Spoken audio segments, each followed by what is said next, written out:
Boa noite a todos e todas, né? É um prazer estarmos aqui nesse nosso encontro, né, do curso de Prática Pedagógica, na perspectiva da educação inclusiva da teoria histórico-cultural. Eu sou a professora Robéria, sou a coordenadora do curso, e eu vou iniciar fazendo minha descrição, né? Eu sou uma mulher negra, de cabelos no ombro, estou usando óculos, né? Estou usando uns brincos longos, uma blusa de cor laranja, e eu estou aqui fazendo parte desse nosso encontro, a Graziele, que é a nossa intérprete, né?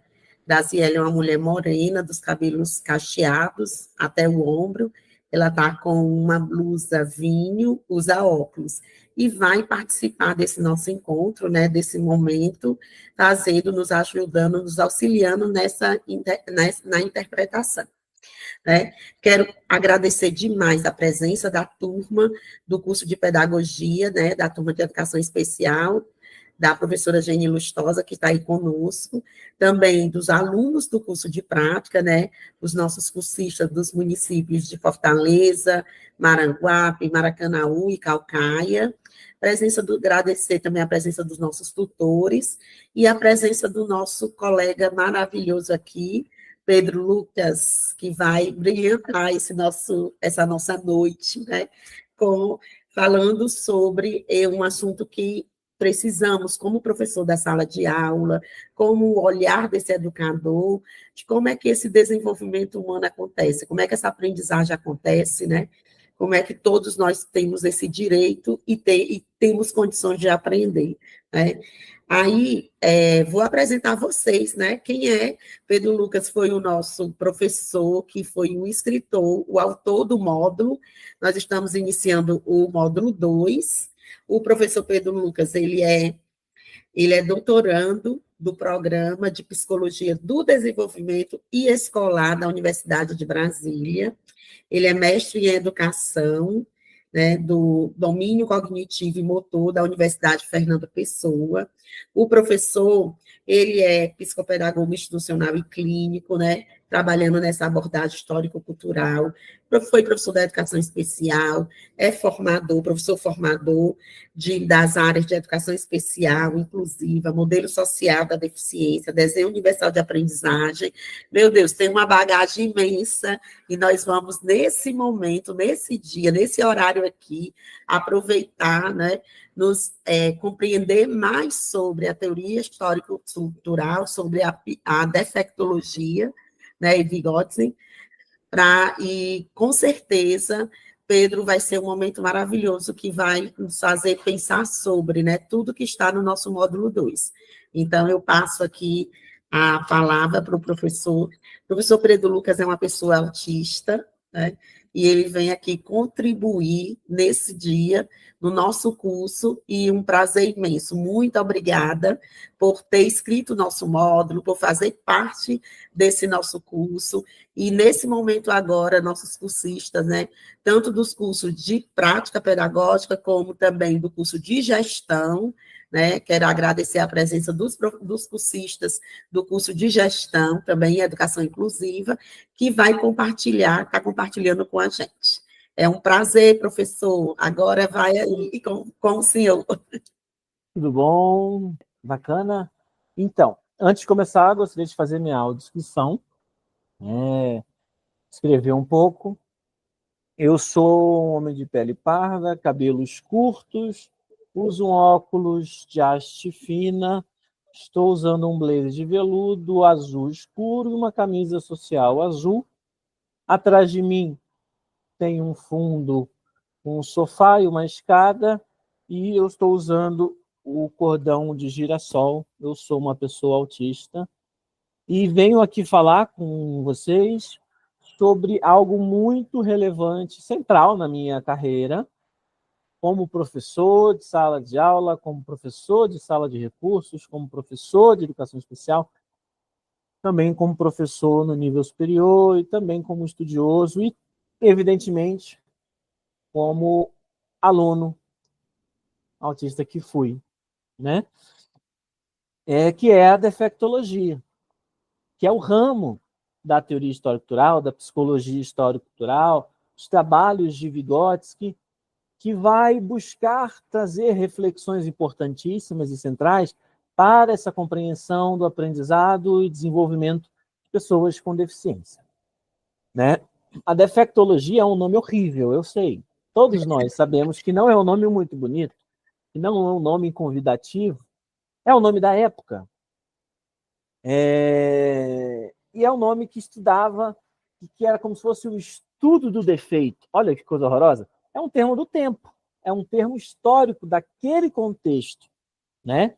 Contexto esse que Vygotsky mexeu profundamente, bagunçou profundamente, que bom que ele bagunçou, porque senão hoje provavelmente não teríamos reflexões importantíssimas, por exemplo, modelo social da deficiência e o autismo na neurodiversidade afirmativa. Então, era o estudo do defeito, era assim que era conhecido. Vygotsky não criou a defectologia, ele era um defectólogo também, além de outras várias profissões que ele teve dentro da área da educação e da psicologia, e ele usou o nome que é usado na época. Não é à toa que o livro mais importante para se entender a defectologia é o próprio livro do Vygotsky, que é Fundamentos da Defectologia, mas também pode ser conhecido como o tomo 5 das suas obras completas. Ou escolhidas, ou escorridas, depende de onde você está buscando. E esse termo, gente, ele é muito importante da gente entender. Naquele contexto, onde Vygotsky começou a se interessar em estudar e revolucionar a área, porque o Vygotsky foi um grande revolucionário em tudo que fez. Entendia o defeito, a falta, assim como o modelo médico, né? Pois é, Vygotsky foi um grande crítico do modelo médico e biologicista. Olha que palavra grande. Biologicista significa nada mais, nada menos do que entender o funcionamento humano exclusivamente biológico ou com o funcionamento biológico sendo, como que eu posso dizer, hierarquicamente superior ao funcionamento social. Então, para essas pessoas que foram duramente criticadas por Vygotsky, o funcionamento humano era algo ou essencialmente biológico, ou o funcionamento biológico era mais importante. E Vygotsky começa um processo muito radical. Quando eu falo radical, não é o conceito que a gente está acostumado de ouvir de radical, como uma coisa ruim. Não, ele vai na raiz do problema. E a raiz desse problema é entender a experiência social da pessoa com deficiência. Aí as pessoas falam assim para Vygotsky, cara, como assim experiência social? Essa pessoa não tem vida social.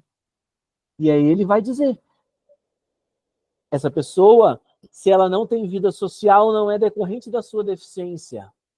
Essa não vida social, que é a explicação do seu não desenvolvimento, não é culpa dessa pessoa, não é responsabilidade dessa pessoa. Então, se a gente sabe, ao estudar Vygotsky, que ele fundamentou a sua proposta, a sua proposição, a sua abordagem, a sua teoria, chame como achar melhor, que o desenvolvimento ele é social, quando ele vai refletir sobre esse desenvolvimento das pessoas com deficiência, ele continua na mesma ideia. Então, eu já vou começar essa minha intervenção de uma forma extremamente polêmica. As leis do desenvolvimento, ou a lei do desenvolvimento, entende que toda função superior, ou seja, toda função cultural, ou seja, toda cultura internalizada, que é algo coletivo e é convertido para algo individual, ou seja, estava antes nas relações sociais para depois de estar na estrutura interna. Essa é a lei geral do desenvolvimento. Isso é válido para as pessoas com deficiência também, independente da deficiência. Isso é fundamental. Isso é uma defesa que o Vygotsky traz. E se eu estou certo, ao ter essa proposta teórica, ideológica, pedagógica, psicológica a seguir na minha vida profissional e pessoal, é uma defesa que eu também preciso seguir. Preciso também corroborar por essa defesa. Então, a gente entende que a Lei Geral de Desenvolvimento também é para as pessoas com deficiência. E aí a gente está falando de outra área de atuação do trabalho de Vygotsky, que é a pedologia. Outra palavra com certeza não comum na vida de muitas pessoas, né? Na minha vida é comum essa palavra, mas não é tão comum na vida de todo mundo. Pedologia é o estudo do desenvolvimento. Bacana? E se esse desenvolvimento é social, com certeza, quando a gente vai entender pedologia, vamos também entender as condições sociais para esse desenvolvimento. Mas, Pedro, a aula hoje não é sobre defectologia. O que tu está falando de pedologia? Não, gente, eu não posso me aprofundar numa explicação sobre defectologia sem passar pelo menos um pouquinho na pedologia, nessa compreensão das condições sociais para esse desenvolvimento. Mas eu prometo que é rápido. O pessoal que está empolgado na defectologia, eu prometo que eu vou passar rápido na pedologia para a gente ficar bem na defectologia. Confiem, tá? Pedologia ela vai nos falar uma coisa muito interessante. Um conceito que eu, pessoalmente e profissionalmente, acho fundamental. Ele tem duas traduções, e que bom que ele tem duas traduções, porque essas duas traduções ampliam nossa visão, que é a situação social de desenvolvimento e a posição social de desenvolvimento. Essa situação social ou posição social de desenvolvimento é em que posição ou em que situação esse estudante com deficiência é colocado pelo seu meio.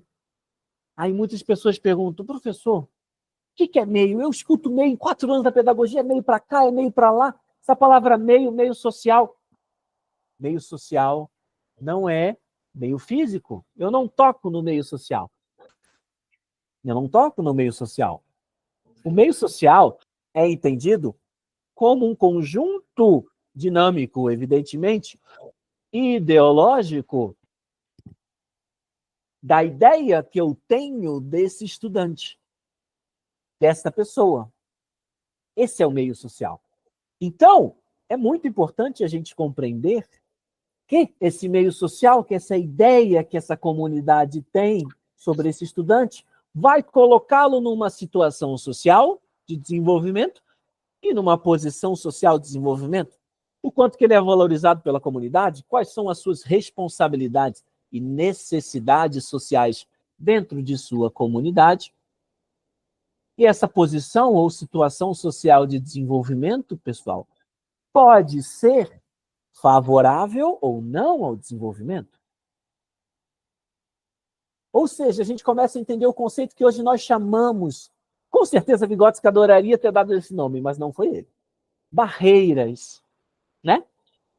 Com certeza ele adoraria ter dado esse nome, a gente sabe que não foi ele, mas esse nome ele está diluído em sua obra, só não está lá escrito, barreiras. Então essas barreiras estão no meio social. Essas barreiras, antes de serem comunicacionais, atitudinais, ou antes de serem comunicacionais, arquitetônicas, entre vários tipos de barreiras, elas sempre vão ser atitudinais, porque elas são produzidas no meio social. Que é esse conjunto de ideias dinâmico, que bom que é dinâmico, porque pode mudar e deve mudar, que essas pessoas têm sobre esse estudante. A família, os professores, os seus colegas, todas as pessoas. E aí, esse meio social vai colocá-lo numa barreira, numa situação social de desenvolvimento, numa posição social de desenvolvimento, que pode fazer surgir uma barreira. E a gente trabalha o primeiro conceito de defectologia, que é deficiência de segunda ordem. Anotem isso, por favor. Deficiência de segunda ordem. Eu dei um pulo de uns 7 capítulos da defectologia aqui, mas é assim que eu trabalho defectologia. Tá, gente? Quem for ler o fundamento da defectologia todo vai ver que eu dei um saltinho, né? Um saltão, assim, um salto grande.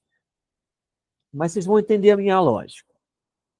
E aí, deficiência de segunda ordem. Olha, essa tradução foi tão legal, foi tão bem feita. Essa tradução, se eu não me engano, é da Zóia Prestes. Maravilhosa. Vocês viram, se não viram, vejam, está na plataforma de vocês o vídeo, né? Um vídeo de entrevista com ela. Ela e a Elizabeth Tunes, que é nossa grande madrinha vigotskiana aqui na UNB, trabalharam juntos nessa tradução da defectologia. Mas também tem uma boa tradução do pessoal do oeste do Paraná, que está gratuito na internet. Colocam Fundamentos da Defectologia, o tal PDF do tomo inteiro para vocês lerem. E aí, deficiência de segunda ordem. Olha que tradução legal, que eu confesso que eu não sei se é da Zóia, da Elizabeth, ou do pessoal da Universidade do Oeste do Paraná. E aí, não é a deficiência no sentido da relação funcional com as barreiras, não. É uma deficiência, é uma deficiência que é atribuída à pessoa. Atribuída à pessoa. Então, a pessoa tem uma diferença. E essa diferença, ao se relacionar com a sua experiência social, ela encontra barreiras durante um percurso comprido. Isso é deficiência. A forma como esse meio social vai compreender essa pessoa com deficiência, que situação e posição social de desenvolvimento essa pessoa vai estar inserida, aí, gente, aí é deficiência de segunda ordem. Aí é deficiência de segunda ordem. Então, a gente está aqui entendendo esse processo de relação com o coletivo, que é um processo social, é cultural, é político. A gente entende que a Lei Geral de Desenvolvimento é para todos, pessoas com deficiência também, onde diz que todo funcionamento e processo superior antes foi relação cultural, porque um outro nome para a função psicológica superior é função psicológica cultural, e a gente pode ter momentos para falar sobre o desenvolvimento das funções psicológicas. A gente sabe que isso também é feito pelas pessoas com deficiência, e isso é no coletivo. Então, a gente sabe que o problema é coletivo, a solução também é coletiva. Que bom, né? Que bom. Se fosse individual, não seria pedagogia, seria vara, qualquer outra coisa. Não seria pedagogia, né? E nem psicologia, para falar a verdade, também. Mesmo o atendimento clínico, um com um, é algo muito coletivo, né? E aí, a gente entende que... Mas, Pedro, como que a pessoa vai converter aquela cultura coletiva que está fora dela para dentro? Como? Aí que tá. Como? Todas as pessoas vão fazer esse processo de conversão da cultura externa a ela para o seu sistema interno da mesma forma, utilizando os mesmos recursos? Não. Com os mesmos suportes, com os mesmos apoios? Não. Definitivamente não. Aí a gente pensa assim, caraca, então, na verdade, Vygotsky diz que existem as diferenças. Sim, isso é fundamental para o nosso trabalho pedagógico. E aí a gente entende que esse processo é simbólico.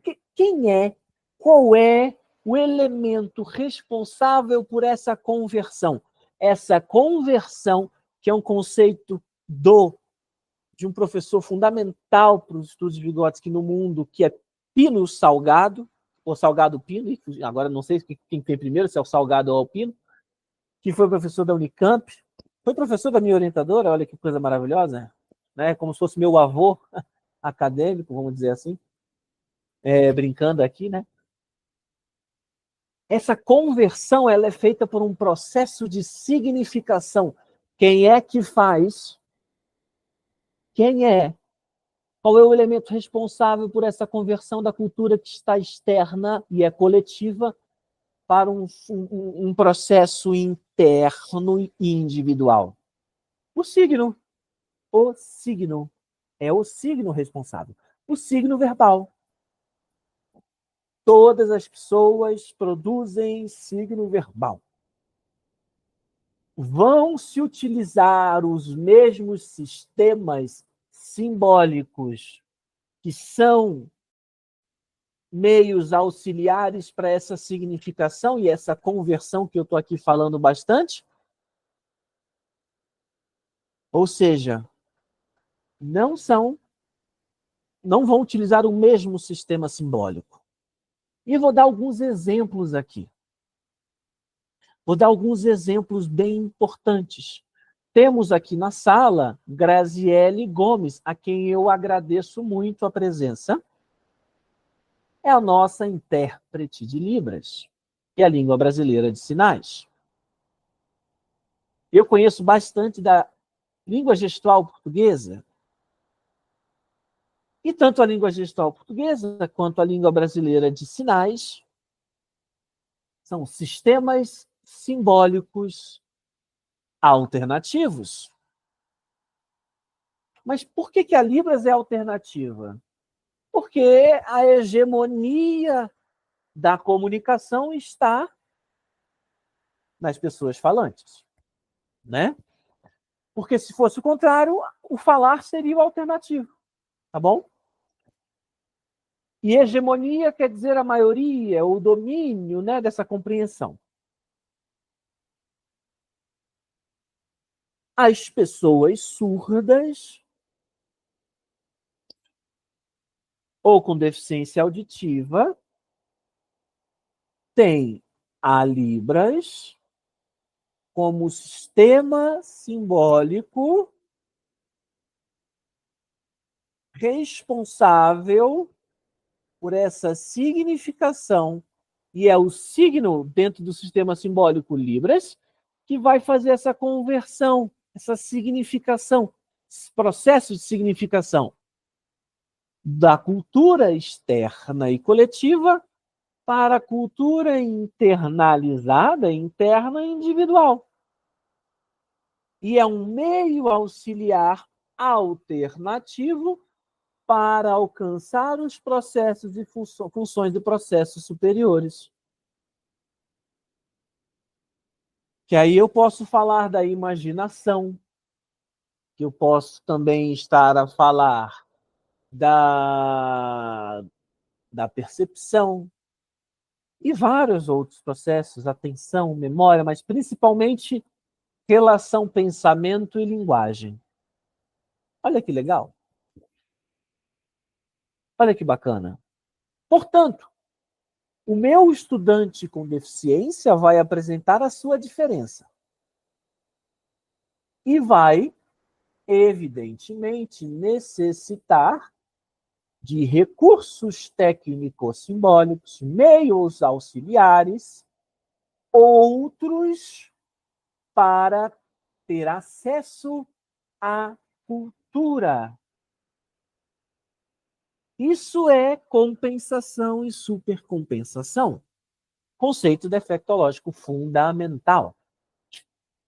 Então, a gente consegue, pessoal, compreender que não existe limitação biológica para o desenvolvimento, que ele é um processo social, histórico e cultural. Então, a diferença biológica nunca pode ser justificação para o não desenvolvimento. Eu preciso oferecer meios auxiliares outros para a apropriação dessa cultura, Essa cultura só é apropriada nos contextos do coletivo. Do coletivo. Então, essa inclusão, ela é predisposto para aprendizado e desenvolvimento. Ou seja, só existe aprendizado e desenvolvimento quando existe inclusão. Por isso que hoje, as minhas aulas, publicações e intervenções, usualmente, recebem o título de inclusão, aprendizado e desenvolvimento. A inclusão vem primeiro. E aí, olha que interessante. Eu já visitei, gente, muitos lugares, tanto no Brasil quanto em Portugal, recentemente na Itália, e eu encontro sempre dois mundos.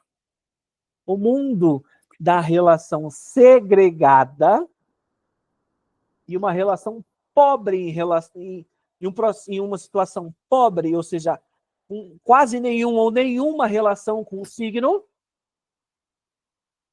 Ou seja, esses ambientes segregados que não apresentam processos pedagógicos onde o aluno vai se aproximar e se desenvolver através de um sistema simbólico, um meio auxiliar, através dessa relação do signo e vai se apropriar da cultura, seja o meio auxiliar ou o sistema simbólico que ele necessita diante da sua diferença. Esses ambientes não existem isso, existem uma educação para o sentido. Olha que loucura. Outro conceito defectológico fundamental. Educação para os sentidos. Aonde eu só vou trabalhar uma relação de visão, de tato, paladar. E o signo nunca vai estar mediando, nunca vai estar como mediador entre eu, estudante com deficiência, e a realidade. Não, não existe esse mediador, porque existe um pré-formismo, uma previsão capacitista, evidentemente, de que essa pessoa, por ter uma diferença biológica, por ter uma, entre bilhões de aspas, eu estou fazendo aspas com as mãos, tá, gente? Porque isso é aspas, uma limitação biológica, essa pessoa ela não vai significar, ela não vai se desenvolver. Como se para se desenvolver necessitasse ter um padrão, uma norma biológica de ser. Isso é mentira, isso não existe. Vygotsky vem criticando isso há 100 anos, porque foi em 1924 que ele lançou o Fundamentos da Defectologia, então fizemos 100 anos. Fizemos um seminário lindo em Turim, na Itália, para comemorar esses 100 anos, foi muito bonito. Estava lá minha orientadora e ídola, Daniele Nunes, professora da UNB, falamos coisas interessantíssimas e temos os anais desse encontro. Quem quiser pode mandar a mensagem no meu Instagram, @PedroLucasCosta, que eu mando os textos que vieram dessa comemoração de 100 anos, onde tinham pesquisadores do mundo inteiro. Evidentemente, da Rússia também. E os brasileiros, Dani estava lá representando a nossa pesquisa brasileira como ninguém. E aí, pessoal, esses espaços, eles trabalham somente os sentidos, eles tiram a relação com o signo. Isso, primeiro, não é pedagogia, pelo menos para mim não é. Isso não leva ao desenvolvimento. Mas por quê? Qual é a explicação pedológica? Olha a pedologia aí de novo. Qual é a explicação pedológica para isso, gente? A explicação pedológica para isso, ela na minha cabeça é muito simples. Que situação ou posição social de desenvolvimento aquela pessoa está inserida? Numa posição de não humano? Numa posição de não merecedor na participação? Ou seja, constitui-se uma barreira à sua participação. Sem participação não tem desenvolvimento. Aí, evidentemente, não tem desenvolvimento. Mas a justificação vai ser qual? Não desenvolveu porque tem uma diferença biológica, que eles vão chamar de limitação. E aí fica preso à educação dos sentidos. E aí a gente vem com várias defesas. Que a barreira não está no aprendizado. A barreira está sempre no ensino. Eu sei que às vezes a gente que é professor ouvir isso não é fácil. Mas é a pura verdade, né? Então, a barreira está fora do estudante. É por isso que eu defendo, professores e professoras do mundo, vamos nos aprofundar em tecnologia assistiva, que é o nome bonito, simpático e maravilhoso de hoje, os meios auxiliares alternativos da época de Vygotsky. Que ele falava dos que existiam na época dele, né? Ele falou muito do Braille, de vários outros, né? Vou trazer mais um conceito para vocês, muito importante. É um conceito que, para mim, é um conceito que vem da defectologia, assim como a educação dos sentidos vem de uma crítica muito forte que o Vygotsky faz a um contemporâneo dele, que era, evidentemente, contrário a Vygotsky, Vygotsky contrário a ele, que era um grande defensor da segregação. Esses personagens insistem ainda a existir hoje, né? Mesmo com o avanço da ciência da educação, da psicologia do desenvolvimento e da própria pedagogia, que é a ciência da educação. E esse conceito, ele é ortopedia psíquica. Evidentemente, esse conceito vem muito mais na experiência social de pessoas com deficiências mentais, né? Deficiências intelectuais na época de Vygotsky, que tinha outros nomes horríveis que não vale a pena mencionar. As deficiências intelectual, as deficiências mentais, por exemplo, hoje, autismo, né? O autismo ainda estava começando a ser pesquisado na época de Vygotsky, mas a sua obra é fundamental para entender e caracterizar o que é autismo. Fundamental. E aí, é a fundamentação teórica para o meu trabalho com autismo, evidentemente, que é a deficiência que eu mais trabalho, por ser a minha deficiência e a minha história de vida, que é ortopedia psíquica. Ou seja, Vygotsky critica o comportamentalismo muito antes de todos nós que estamos aqui nessa live nascermos. E ele aponta os problemas que hoje continuam a acontecer. Normalização da forma de funcionar uma psique, da forma de uma mente funcionar. Caso não funcione do jeito que a normalidade exige, existe, evidentemente, um trabalho de... Agora eu vou fazer mais aspas. Estou fazendo aspas com as mãos. De conserto, de conversão, de condicionamento. Então, quando Vygotsky vai trazer esse conceito de ortopedia psíquica, ele faz uma associação, evidentemente, com a ortopedia, né, da área da medicina. Você quebrou um pé, você vai ali, ó, estancar, estou batendo assim com as mãos, tentando imitar, né, uma perna engessada, vai ficar lá engessada para voltar ao normal. Uma reabilitação. Meio que reabilitação em pedagogia, reabilitação em Vygotsky é uma coisa impensável, né? Então, o pessoal da fisioterapia está repensando esse conceito, esse termo. Uma reabilitação, um conserto da mente. Olha que loucura. Não, eu não vou oferecer meios auxiliares próprios, ou seja, eu não vou oferecer acessibilidade. O Vygotsky, a defectologia inteira, ele está fazendo uma grande defesa da acessibilidade. Ao que hoje nós damos esse nome, evidentemente, provavelmente Vygotsky não conheceu o nome à acessibilidade, mas é uma defesa à acessibilidade, a múltiplas formas de relação com o signo para internalizar e se apropriar da cultura.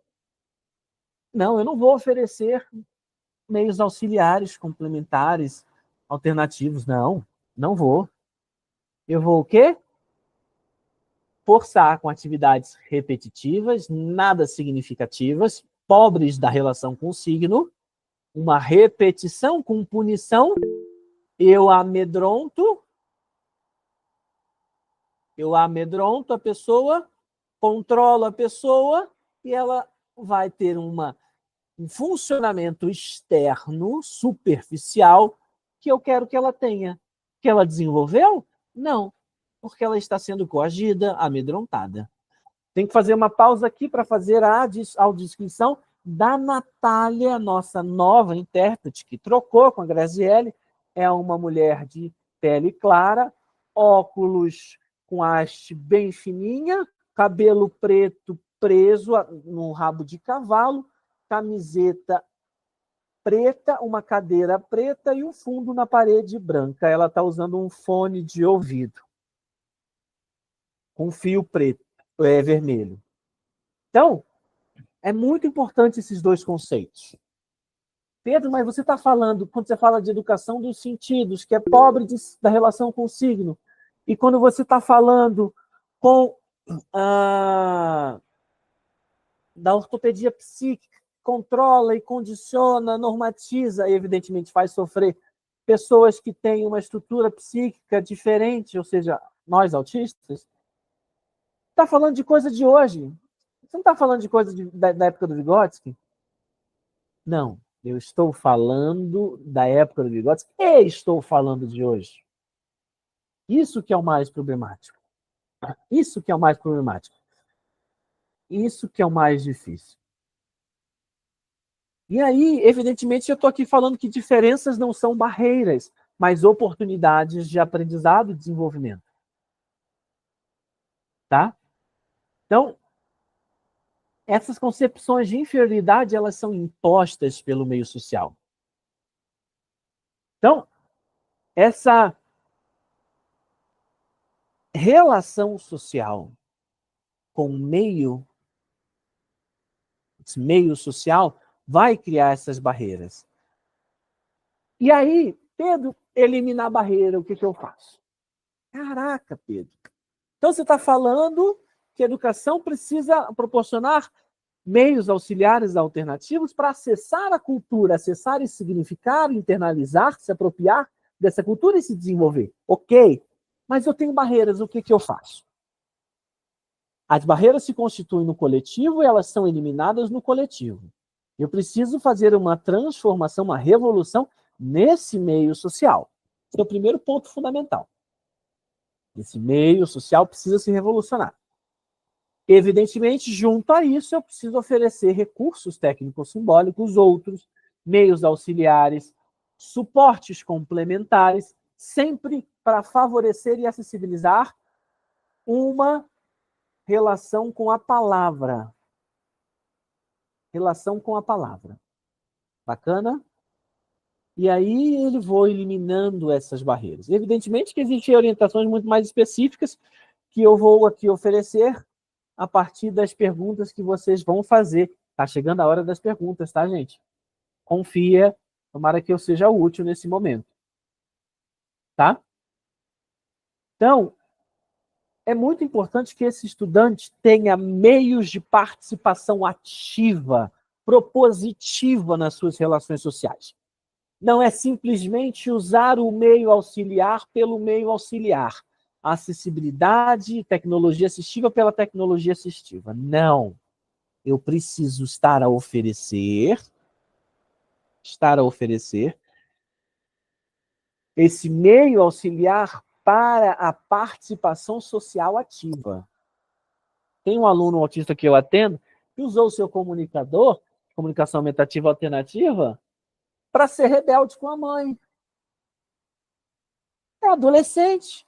As pessoas esquecem, né? Ele é autista? Ok, mas ele é adolescente.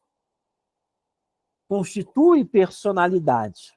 Pedro, constitui personalidade? Estudantes com deficiência constitui personalidade? Com certeza, meu povo, pelo amor de Deus, com certeza constitui. Agora, se essa personalidade vai ser aquela personalidade de inferioridade, que vai te trazer para baixo, diante da situação e posição social de desenvolvimento que a pessoa colocada, posição e situação social de não desenvolvimento, ou se vai ser aquela constituição da personalidade propositiva, né, que se percebe como sujeito possível. Isso é muito fundamental. Isso é muito fundamental.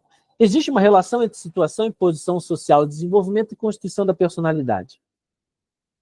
Então, esse meio, esse instrumento, esse meio auxiliar, ele precisa ser esse recurso simbólico complementar ou alternativo precisa ser simbólico, evidentemente, e precisa estar na relação do dia a dia dessa pessoa, e precisa ser meio para ela participar de forma ativa, não para ela ser controlada.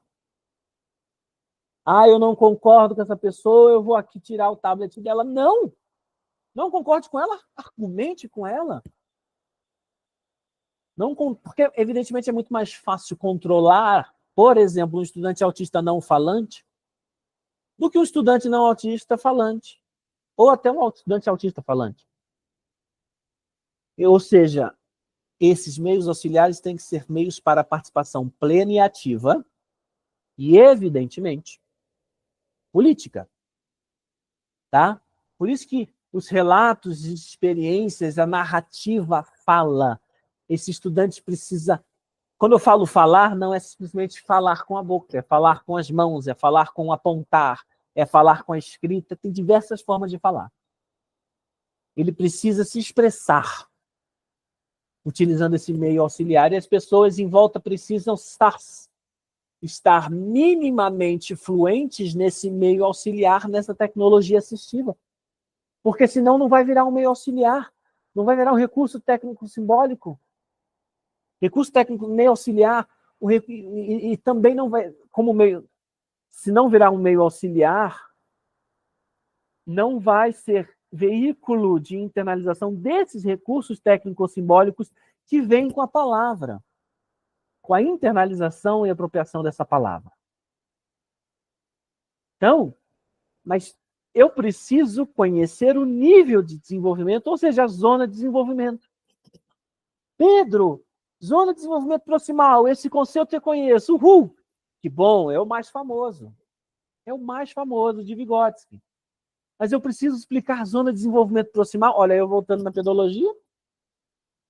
Não consigo explicar as duas separadas, porque a teoria de Vygotsky, assim como a sobreposição, é uma unidade, né? Então aqui eu falei função psicológica, aqui eu falei relação pensamento-palavra, pedologia, defectologia, falei de método, pouquinho, mas falei. Essa zona de desenvolvimento proximal, ou de acordo com a Zoya eminente, precisa ser entendida nessa situação e nessa posição social de desenvolvimento. Eu vou colocar o estudante autista numa posição social de desenvolvimento, numa posição social proximal de desenvolvimento. Percebem? Se não perceberem, vocês perguntam. Isso é muito importante. Isso é muito importante.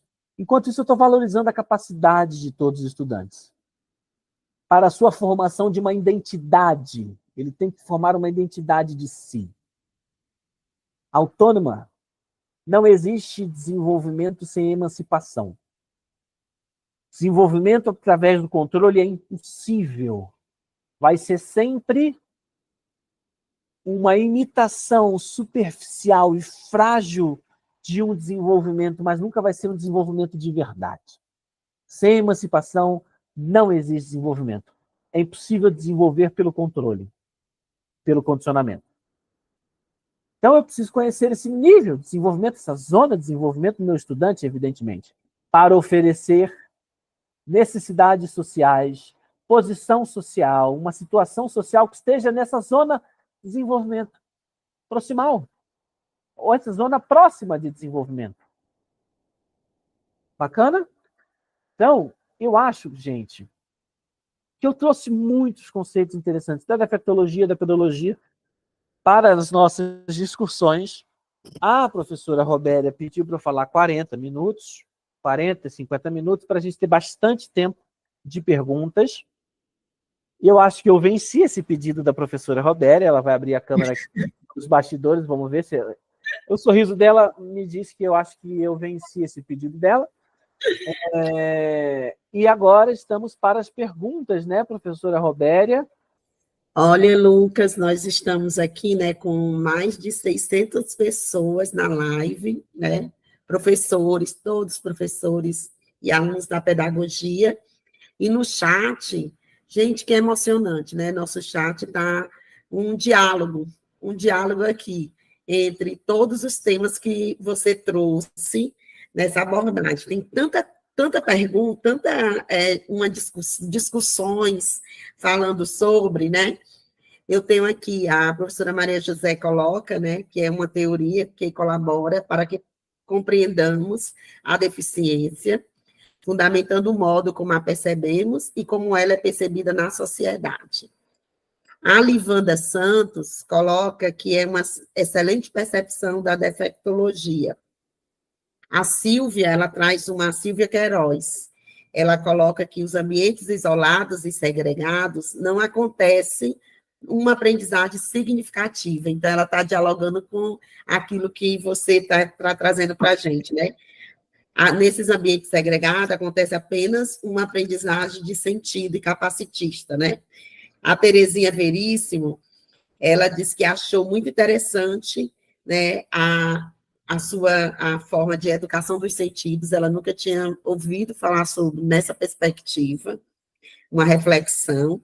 O Antônio Nascimento, ele pede para explicar de novo defectologia, né? E temos alguns alunos aqui que disseram que é uma novidade, eles não têm esse contato, né? Estão, assim, adorando conhecer sobre, refletir sobre isso. Então, nós temos aqui, falar um pouquinho mais sobre o conceito de defectologia. A Terezinha pede para falar sobre ortopedia psíquica, né, que você falou. A Hélia Maranhão pergunta se tem uma característica acentuada de um autista, se existe essa característica. Então, eu tenho essas 3 perguntas, aí eu vou anotando aqui as outras. Defectologia, né, que você falou bem, a ortopedia psíquica, e se existe essa característica de um aluno autista, uma característica específica. Robéria, antes de responder as perguntas, eu vou fazer isso agora e no finalzinho. Robéria pode ser que brigue comigo no final. Estou fazendo isso na minha cabeça. Vou fazer um pequeno convite para as pessoas que quiserem se aprofundar. Eu estou aprendendo a divulgar minhas pesquisas, divulgação científica no Instagram. Estou nesse aprendizado. Vocês me ajudem, né, nisso. E eu vou dividir aqui a tela para mostrar para vocês o meu Instagram. Perfeito. Olha que abusado. Não, perfeito. Olha que abusado. Esse aqui é meu Instagram, né? Tem aqui os links da onde eu estou como militante, Autistas Brasil, Associação Portuguesa Voz do Autista, e aqui eu tenho várias publicações de aulas, evidentemente, e alguns vídeos mais para baixo, cadê? Aonde eu trago reflexões em texto e em vídeos, por exemplo, esse aqui, muito interessantes, que a gente aprofunda toda essa nossa discussão. Então, eu acredito que eu posso estar a ajudar vocês com essas reflexões para a gente se aprofundar. E mais, aqueles e aquelas que estiverem interessados e interessadas em alguma dúvida que a gente não consiga vencer aqui, pode mandar um direct que eu vou responder, né? Ou escrito ou por áudio. Você fala lá, pode ser por áudio. E aí, no direct do Instagram, que a gente vai se ajudando. Então, fica aí a divulgação. Olha que menino ousado, né, Robéria? E aí, não, ficou perfeito. E aí, fica aí para todos vocês quiserem conhecer. Essa é minha página e a gente vai estar a dialogar. Então, a primeira pergunta, você consegue repetir, por favor, Robéria? Pedindo para falar um pouquinho mais sobre o conceito de defectologia. Bacana. Esse conceito não foi criado pelo Vygotsky, ele não foi criador da palavra defectologia, até porque eu acredito que ele criaria uma palavra melhor. Mas ele tinha muita coisa para resolver, muita coisa para pensar. Ele teve uma produção muito fativa, né? Ele morreu com quase 30 e tantos anos, 34, 36, coisa assim. Morreu muito cedo. Muito, muito cedo, infelizmente. E defectologia vem de a ideia da defect é defeito. Olha que horrível. Porque naquela época, em 1924, a palavra deficiência não existia, era defeito. Logia vem de estudo, é o estudo do defeito. Evidentemente, as pessoas, naquela época, estudavam o defeito de diversas formas. Hoje seriam estudos da deficiência, né? Tinha aquelas pessoas que estudavam o defeito, a deficiência, para hoje, para a gente, através de um modelo limitante, biologicista e tudo mais, evidentemente. E tinham aquelas que não eram Vygotsky. E tinham aquelas pessoas que estavam a revolucionar o campo, Vygotsky foi o mais importante, mas não foi o único, que estudavam, na época, o nome defeito. O Vygotsky usa esse nome porque é um nome que existia, ele não conseguiria, como o ser humano, usar um nome, um conceito, uma palavra, um signo que não existisse, né? Que bom que a gente inventa, cria palavras para explicar os fenômenos, as situações sociais, porque quanto mais palavra eu tenho e quanto mais qualidade né, que eu tenho dessa relação com essas palavras, mais amplo e mais complexo é a minha estrutura de pensamento. Isso é desenvolvimento para a psicologia histórico-cultural, né? Complexidade e amplitude da relação com a palavra. Por isso que a gente fala do pensamento por complexos, né? Isso é conversa para outra live. E aí, ele, evidentemente, usou a palavra defeito, porque é a palavra que existia, que ele tinha um alcance simbólico, como recurso simbólico para explicar, né? Ele, como grande defensor da produção simbólica, ele usou a produção simbólica existente naquela situação social. Talvez, se ele tivesse vivido mais, é uma grande pena, né, a morte precoce dele, talvez ele teria inventado uma palavra melhor. Ele usava a palavra defeito, e defectologia é o estudo do defeito. Então, hoje é o estudo da deficiência. Evidentemente, o estudo da deficiência hoje está muito mais, pelo menos no recorte que eu tenho, não é de todo o estudo de deficiência, está muito mais anticapacitista, ou pelo menos querendo ser anticapacitista, do que capacitista.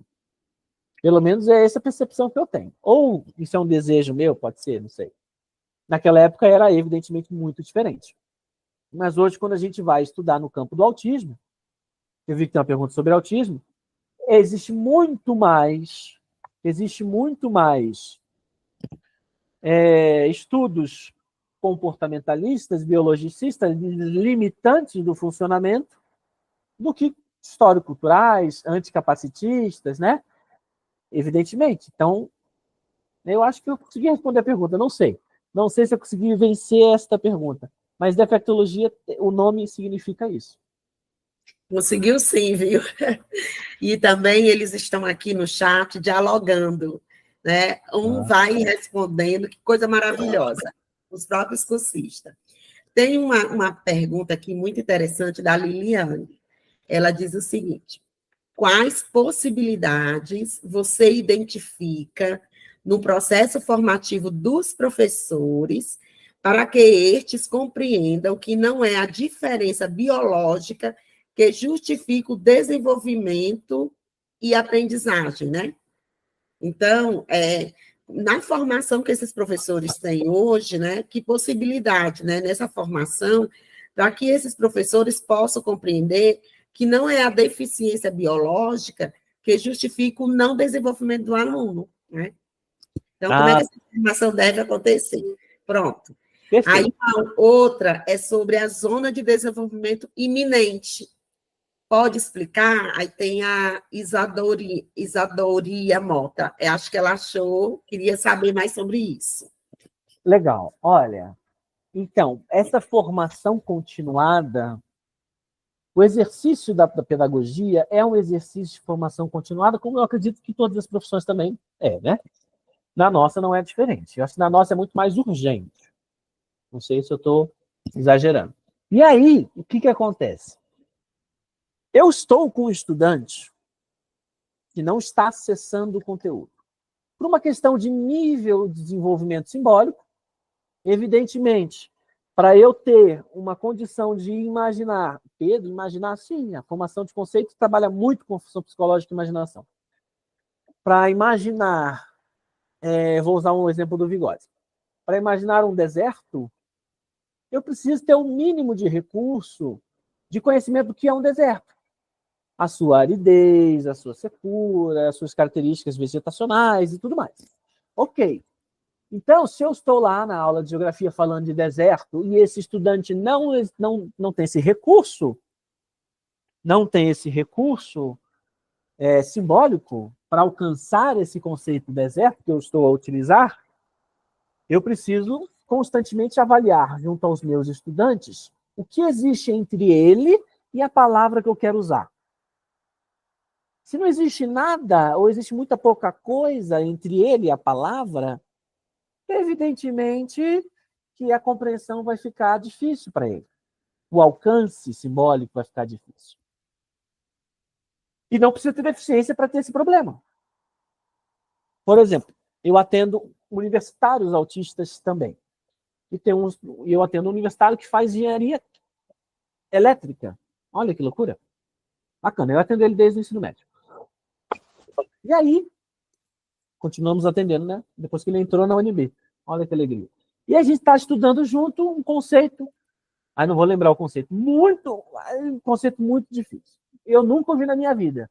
Aí eu falei para ele, não sei o que significa. Ele, você, professor, meu Deus. Eu falei, sim, eu, professor, fulano de tal, Beltrano, Ciclano, não sei o que essa palavra significa. Uma palavra que foi inventada por um físico. Não é nem aqueles conceitos que juntam duas palavras que existem, que têm um significado já conhecido, e o sentido está dentro do contexto daquela ciência, né? Porque existe na psicologia estrutural significado e sentido. Então, é uma palavra inventada. Entre eu e esta palavra não existe nada. Quer dizer, não precisa ter deficiência, no caso eu tenho, mas não precisa ter deficiência para ter essa dificuldade. Ou seja, evidentemente, com aquele conteúdo que eu estou estudando junto com ele, eu vou estar funcionando um pensamento bem sincrético, muitas vezes, ou até um pensamento bem por complexo, uma coisa uma coisa bem concreta, né? Que bom que o atendimento pedagógico não é aula particular de engenharia elétrica, né? Que bom que na UNB tem a DACES, que ajuda muito a gente que faz atendimento com os estudantes, particular. DACES é a Diretoria de Acessibilidade. Um abraço a Sinara que está aqui, que está assistindo. Diz para mim que assistiu. E aí, o que acontece? Quando eu preciso entender essa relação do meu estudante com a palavra, perfeito, legal. Eu preciso avaliar isso na hora que eu estou ensinando algo a alguém, se aqueles conceitos que eu estou a usar, os alunos alcançam. Isso é muito importante, em qualquer nível de ensino. Qualquer nível de ensino. Eu estava fazendo até uma formação para professores de engenharia, por conta desse aluno, disso. E eu preciso entender qual é o meio auxiliar que esse estudante precisa. E estudar esse meio auxiliar para ficar fluente nesse meio auxiliar. Que é a tecnologia assistiva, esse meio auxiliar alternativo, né? Que é a tecnologia assistiva. Se eu tenho um estudante que necessita de Libras, eu não vou ficar dependente do meu intérprete. Bora estudar Libras também. Bora estudar Libras também, para ficar minimamente fluente em Libras, para fazer essa mediação dentro de um sistema simbólico acessível ao meu estudante. Então, se eu tenho um estudante autista e ele é não falante e se utiliza de comunicação aumentativa alternativa, vamos estudar isso. Ah, mas eu tenho a professora de recursos. Tá, mas a professora de recursos não. Não basta ela saber, você, professora da sala comum, também tem que saber. Então, isso é uma formação contínua, continuada, o tempo todo. Ah, Pedro, eu vou esperar aparecer um estudante? Não. Vamos estudar logo vários recursos de tecnologia assistiva? Bora. Para quando o meu estudante aparecer, eu já tenho mínima fluência. Porque se eu esperar chegar no começo do ano, tem um estudante, se for anos iniciais, eu vou estar aprendendo aquilo minimamente fluente já no meio do ano, se bobear.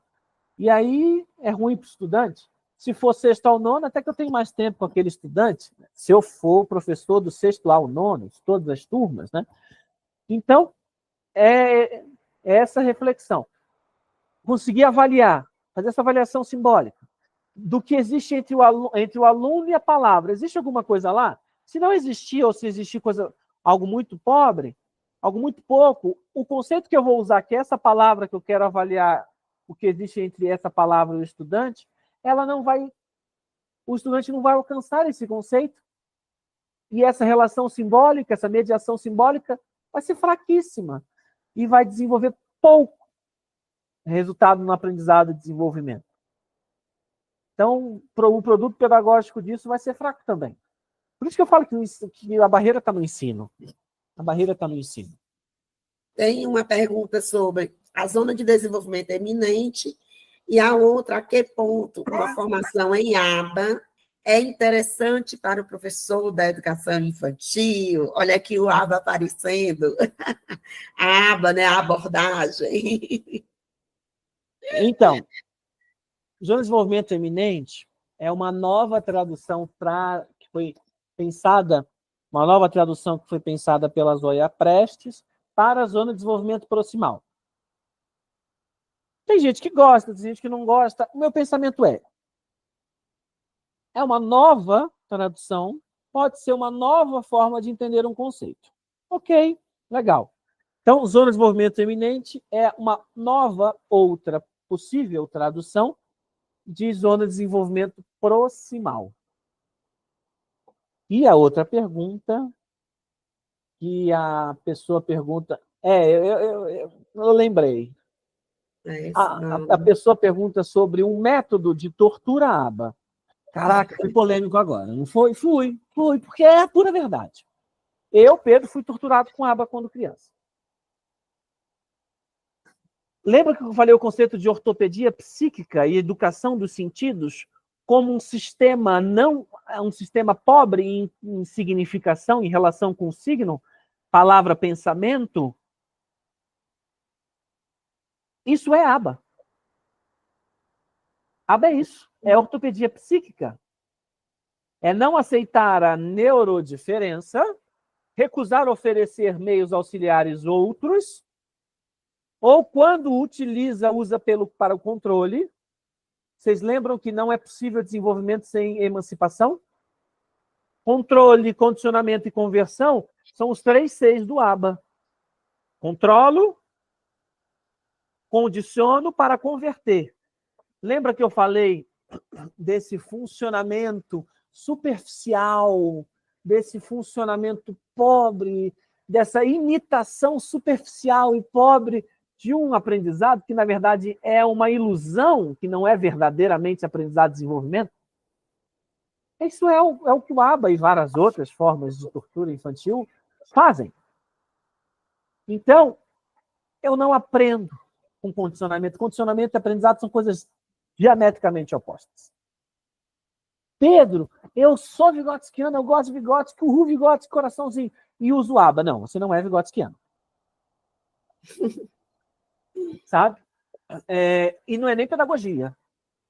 Porque o aba não é nem compatível à pedagogia. Então, se eu sou da educação infantil e quero estudar aba, você está deixando a pedagogia de lado e indo para outra área, que é da psicologia experimental,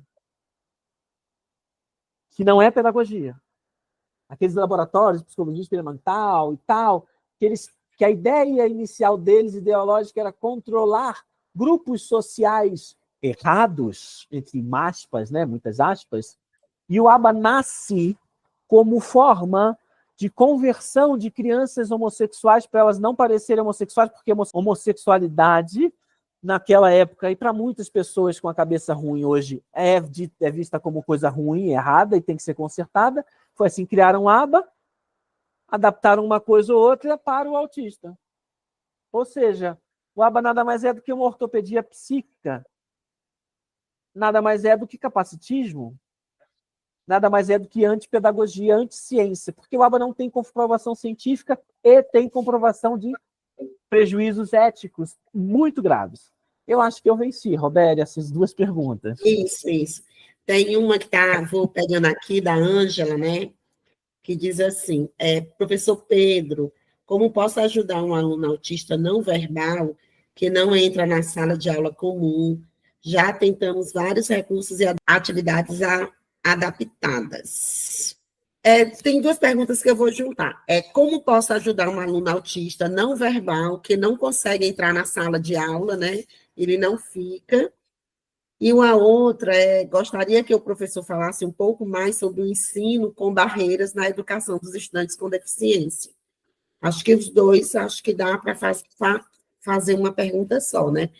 O ensino Bacana. com barreiras e esse aluno que autista não verbal, que não consegue ainda participar desse meio, né, da sala de aula comum.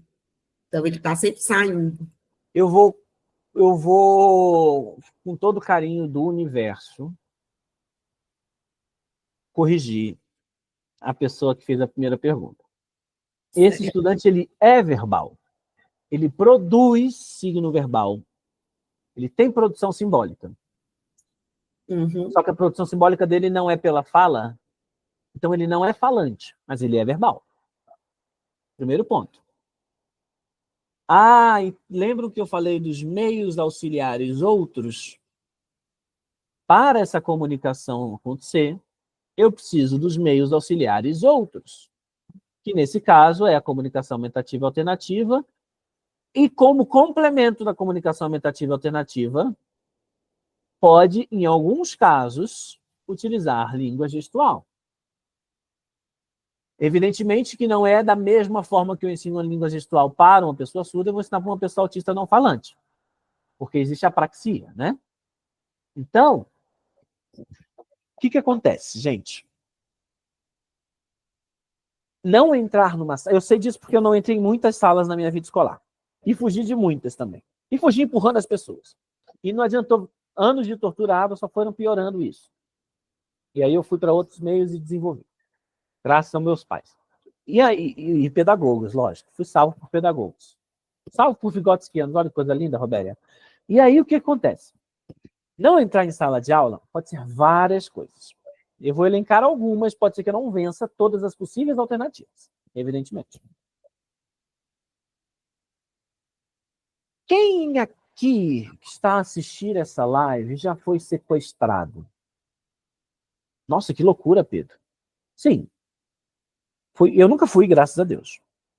Mas relatos de pessoas autistas que foram sequestradas, que horror, e que são pessoas autistas, muitas delas não falantes, ou seja, eles relataram por meio de tecnologia assistiva, né? Relatam que a experiência é muito próxima. Quando a pessoa está sendo sequestrada, ela não sabe para onde ela vai, com quem que ela vai, quando ela volta, o que vai acontecer lá. É coerente chegar para uma pessoa e falar: fulana, você quando estava sendo sequestrada, você estava muito agoniada, que louca, para que isso? Não, temos que te condicionar, você não pode ser... Quando você for sequestrada, você tem que ficar comportada. Não é maluquice falar isso, né? Chega a ser uma coisa muito doida, né? Por que a gente fala isso com um aluno autista que não quer entrar em sala? Porque ele não teve mediação simbólica, ou seja, não teve acesso a informações sobre o que vai acontecer lá, quanto tempo eu vou ficar, o que eu preciso. Isso é uma alternativa de resposta, tá, gente? E a pessoa não vai entrar mesmo. Não vai entrar. Pedro, mas as pessoas... É uma coisa óbvia. Essa obviedade dessa informação psicossocial,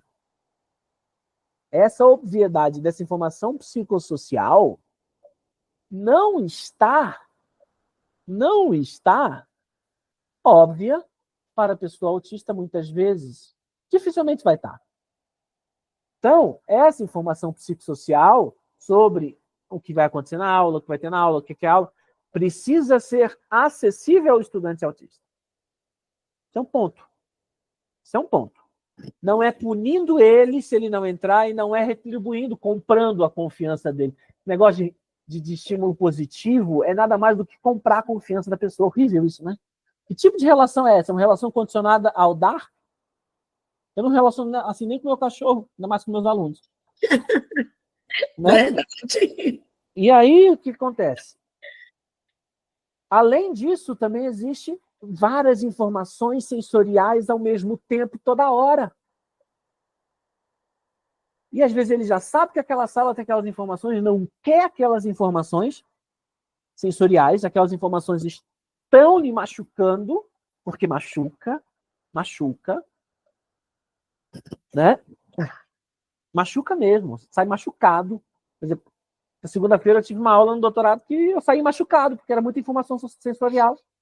Saí machucado, parecia que eu tinha sido apanhado. Horrível, é assim que a gente se sente. Né? Mas deu tudo certo. Semana que vem vai ser melhor. Eu espero. E aí, o que acontece? Já sabe que aquela sala vai estar daquele jeito? Vai entrar? Não vai. Eu ofereci recursos técnico-simbólicos, eu ofereci meios auxiliares, eu ofereci tecnologia assistiva para esse estudante comunicar aqueles desconfortos sensoriais? Não ofereci. Eu ofereci intervalos.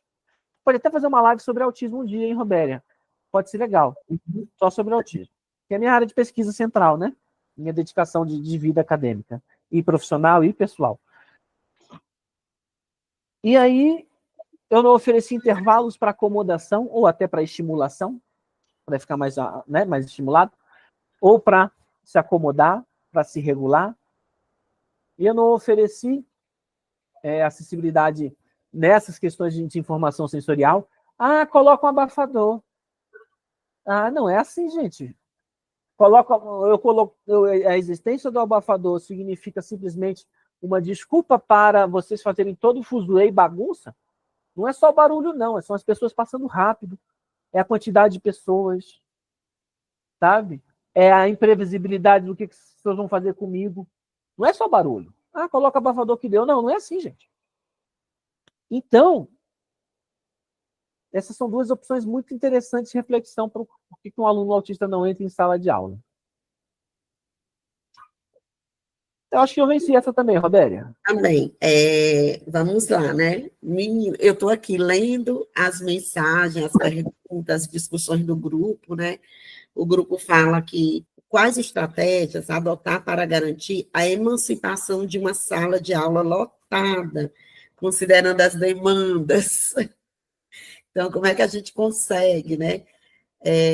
Trabalhar as potencialidades desses alunos numa sala de aula. Nossas salas têm 35 alunos, 30 alunos. Aí vou juntar com outra. Professor, o que falta nas nossas escolas para a inclusão aconteça efetivamente para as crianças com deficiência? Bacana. Agora é o meu momento de redimir com os meus colegas. A gente fala, a barreira está no ensino, a barreira está no ensino. As estruturas dadas aos professores não são favoráveis. Mas eu também não vou pegar a estrutura desfavorável e dar como desculpa. Né? Isso é importante. Isso.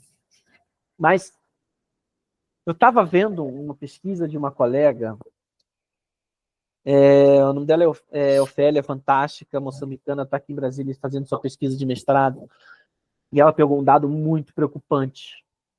60 alunos por um professor. Ixi, meu Deus. É uma realidade.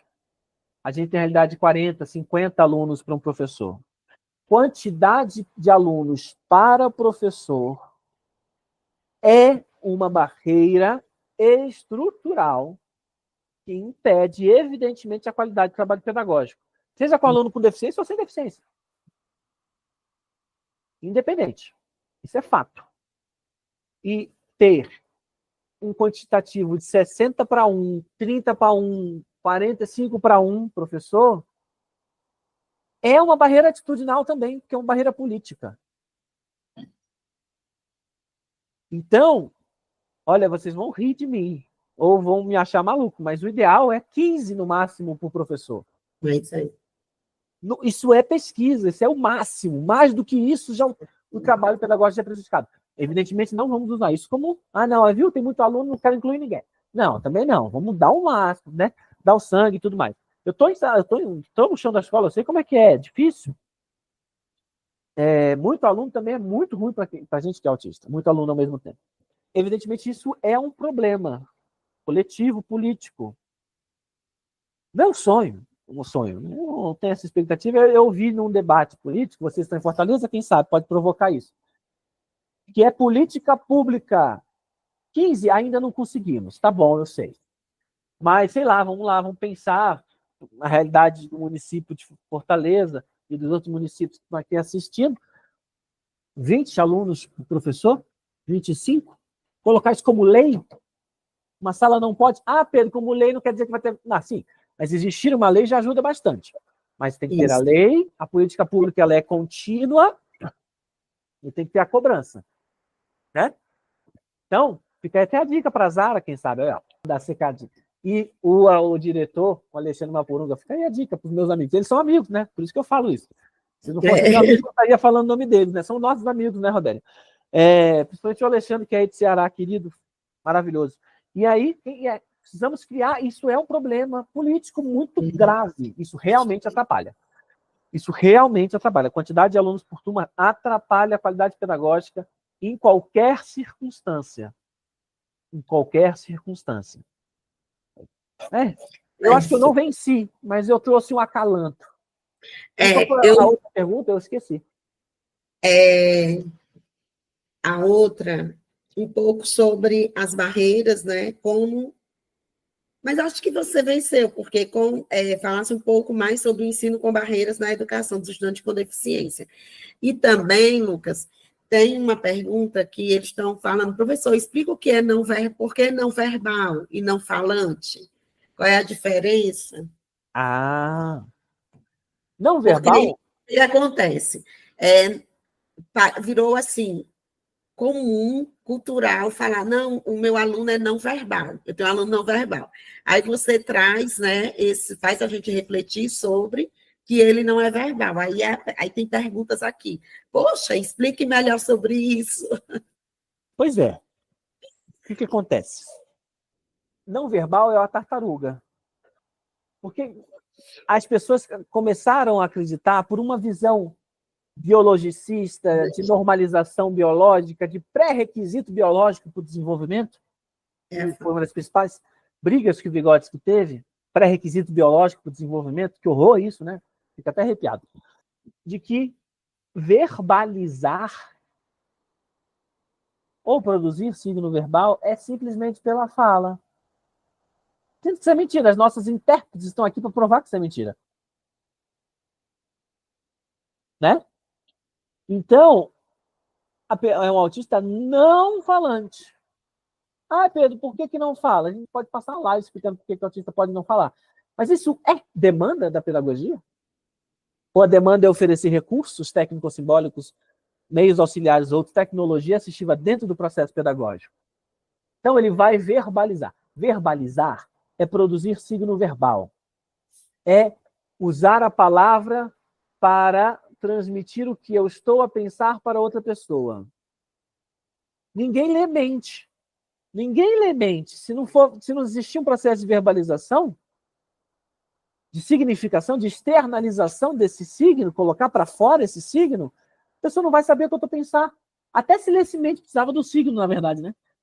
Pensando bem, até que se a pessoa for ler mente, ia precisar de ter o signo internalizado. Por isso que quando não existe uma correspondência simbólica entre o conceito que eu estou usando e o conceito que o aluno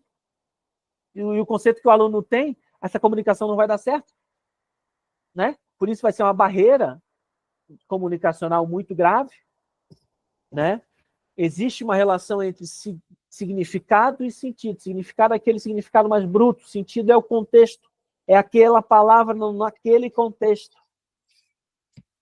Então, ter uma palavra e a possibilidade ampla de significados para vários contextos é uma transformação qualitativa dessa relação com a palavra, essa ampliação da relação pensamento-palavra. O que existe entre a pessoa e a palavra é o desenvolvimento.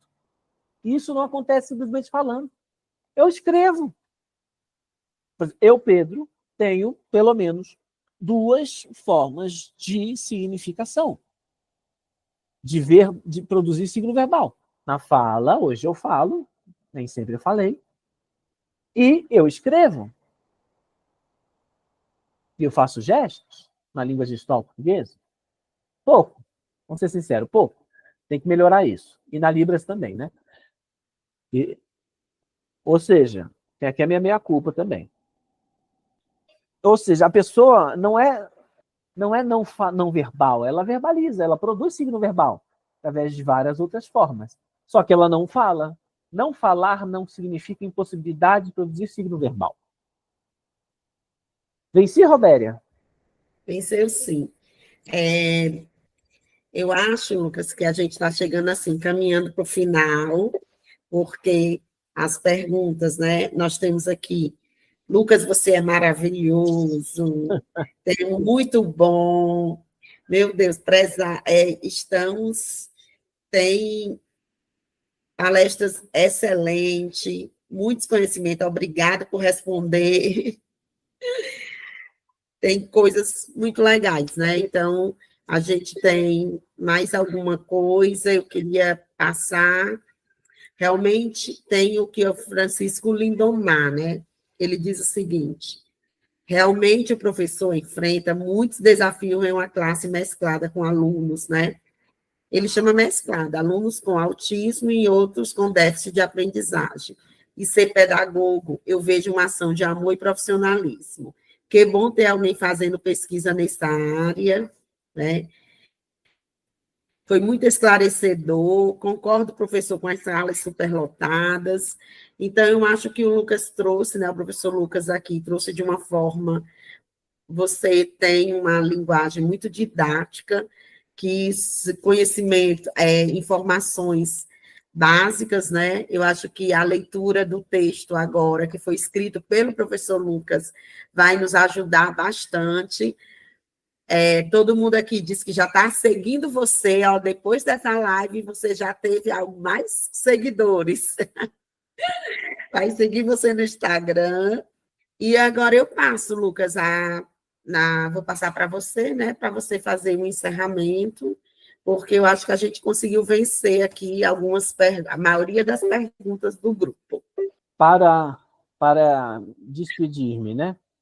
Isso. Então, eu agradeço muito à Universidade Federal do Ceará, esse convite não só para a escrita, mas também para esse momento formativo. Falo aqui com várias testemunhas, que eu estou à disposição, tanto eu, quanto o grupo de estudos e pesquisa em psicologia histórico-cultural da Universidade de Brasília, né? Não combinei com a professora Dani Nunes, mas com certeza sei que ela e o nosso grupo está à disposição de todas as pessoas da Universidade Federal do Ceará e no Ceará, professores, né? E colegas, também psicólogos, estamos à disposição. Não combinei com o Guilherme, presidente da Autistas Brasil, mas eu tenho certeza que ele vai concordar comigo que a Autistas Brasil está sempre à disposição da Universidade Federal do Ceará e de todos os professores e professoras do Ceará. Temos muito que agradecer ao Ceará por diversas questões, que não vale a pena comentar aqui agora, e sendo um berço de desenvolvimento pedagógico incrível e inspiração para o restante do país, o restante do continente e até o restante do mundo, porque o Ceará é estudado até na Finlândia. Não sei se você ficou sabendo, Robéria, né? Finlândia está estudando o Ceará, as experiências exitosas do Ceará. Então, isso é ótimo. Então, está a falar para, com certeza, ou quem sabe, provavelmente, o melhor estado em educação, para mim, é uma alegria, uma honra. E me chamem mais vezes, vamos continuar a trabalhar juntos, contem comigo. E até outras oportunidades. Eu vou fazer o merchan de novo das minhas redes sociais aqui, porque eu não sou bobo e eu sou abusado. Isso que eu ia pedir, era isso mesmo, que pedi para você fazer. Todo mundo está querendo novamente o seu endereço. Tá aí. E aí, para quem quiser seguir, pode mandar mensagem. Já mandaram mensagem pedindo os anais. @ Pedro Lucas Costa. E aí a gente pode ir conversando, mandem mensagem se precisarem, contem comigo. E é isso, gente. Alegria total. Pronto, agradecemos, professor. Foi uma noite mesmo, um bate-papo muito gostoso. Falar sobre Vygotsky e refletir sobre os seus conceitos de defectologia, né, nesse processo. 100 anos, cada vez mais, a gente fica pensando como é que uma pessoa tão inteligente, há um século atrás, já acreditava, cientificamente descobrindo que todos temos condições de aprender. E o que faz o diferencial, né, é que o meio, ele é um grande fator que diferencia esse processo de aprendizagem, né? Essas barreiras que fazem, não é o biológico, né? E ele fez isso há 100 anos, e até hoje nós ainda temos que explicar, né, como é incrível o que nós vivenciamos na educação. Hoje ainda é uma novidade para muitos professores, né, que o aprendizado acontece, né, que todos podem aprender, né? Muito legal, fico muito feliz com a sua participação. Eu quero aproveitar aqui para informar aos nossos, quem está nos assistindo agora, que nós temos 2 listas. Por que 2 listas? Porque os alunos do curso de gestão em educação inclusiva também foram convidados, né, a participar da aula, né, com a aula bônus para ele, e uma lista do curso de práticas pedagógicas. Então, quando você clica no link, vai aparecer lá, gestão. Quando você clica, aparece prática pedagógica, então você preenche aquele do seu curso, ok? Uma coisa bem simples mesmo, cada um vê na hora de clicar. Né? É importante a gente ter a frequência, porque nosso curso, a gente precisa também fazer relatórios, né, para mostrar para o Ministério da Educação, que é o nosso parceiro. Nós estamos aqui, né, também com uma parceria no Ministério da Educação, no Renafor, a rede Renafor, que nos oportunizou estar oferecendo esse curso, né, para todos os professores da rede, né, da rede municipal, dos municípios de Maranguape, Maracanaú, Fortaleza e Calcaia. Agradeço muito, professor, agradeço Natália e a Graziele, que estiveram aqui conosco fazendo a interpretação, a professora Geni, a professora Maria José, que é a minha supervisora, que está aí junto com o grupo, Nayara, né, a nossa secretária, que está sempre aí apoiando e ajudando, o Vitor, que é responsável por esse momento, né, por esse momento aqui das tecnologias, das mídias digitais, e principalmente a você, cursista, o aluno, professor, aluno da pedagogia, que veio nos prestigiar. Então, uma boa noite, assim, um grande abraço, e eu tenho certeza que vocês vão entrar na plataforma agora, ler todos os textos, assistir todos os vídeos, porque o professor Lucas deixou várias inquietações para saber a mais, né? Para saber mais. Então, lendo o módulo 2, escrito pelo professor Lucas Costa, e também o Para Saber Mais, eu acho que a gente vai se aprofundar. E, principalmente, agora, na rede social, acompanhando o Instagram, porque tem textos, tem vídeos, e vai fazer com que a gente aprenda mais, né, reflita mais sobre esse assunto.